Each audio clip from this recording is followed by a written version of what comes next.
नमस्कार दर्शक बंधु गाइस आज टॉपिक होचे छात्र जीवन में मोबाइल रो आवश्यकता अछि कि गाइस मो मतरे नाही काहे ना वर्तमान जुग रे लोक माने मोबाइल प्रति अधिक अट्रैक्ट होचंते। प्रथम रे देखिबा को गले वर्तमान समय रो शिशु माने जेउ बेले मोबाइल को अट्रैक्ट हेचंती ना से माने भात खाइबे नाही मोबाइल रे गाइस सेति मोबाइल रो आवश्यकता नहीं। तो द्वितीय देखा गले वर्तमान जुगरे लोक मैंने स्कूल ऑनलाइन पाठ पढ़ा लोक मैंने मोबाइल किणवा ऑनलाइन पाठ पढ़ा कहते किंतु से ऑनलाइन पाठ पढ़ती ना मात्र से खराब वीडियो गेम खेल झील को माने शारीरिक संपर्क रखा से मोबाइल यूज कर।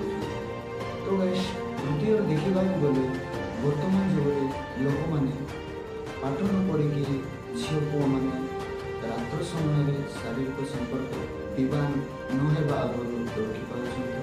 देखा गले मोबाइल आवश्यकता ना छात्र समाज छात्र जीवन गाइस आमे किछि वर्ष पूर्व देखा गले लोक मैंने मोबाइल तो नथिला से माने केते भल थिले किंतु वर्तमान दिन में लोक मैंने केवल से मोबाइल को खाइला बेले हो किंबा चलेला बेले हो किंबा आपण माने भाभी परिबे नाही होगिबा समय रे मोबाइल को धरुछ।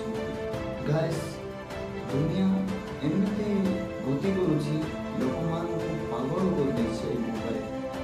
गाइस आपण माने जदि घर थिबे ना ताले केही ओटके पारिबे नाही।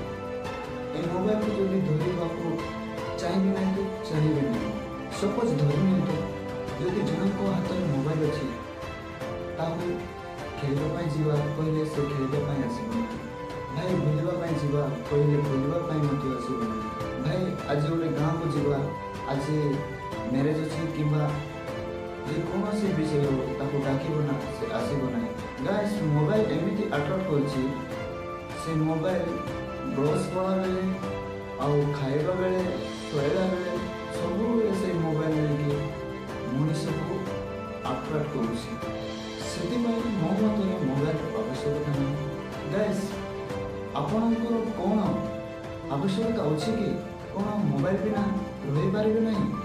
किछि वर्ष पूर्वे आम भाविबा गले लोक मैंने केते भल थे सांगसाथी आमे माने देखा गले आमे माने किछि वर्ष पूर्वे जो खेल खेलुथिले से खेल एबे तो नाही मो मतरे कहीं ए मोबाइल ऑनलाइन गेम अनेक प्रकार गेम अच्छी लोक माने से गेम रे फोकस करूछंती। गाइस जदि ए वीडियो रे आपन मान को भलो लागे चैनल रे जड़ित रहंतु।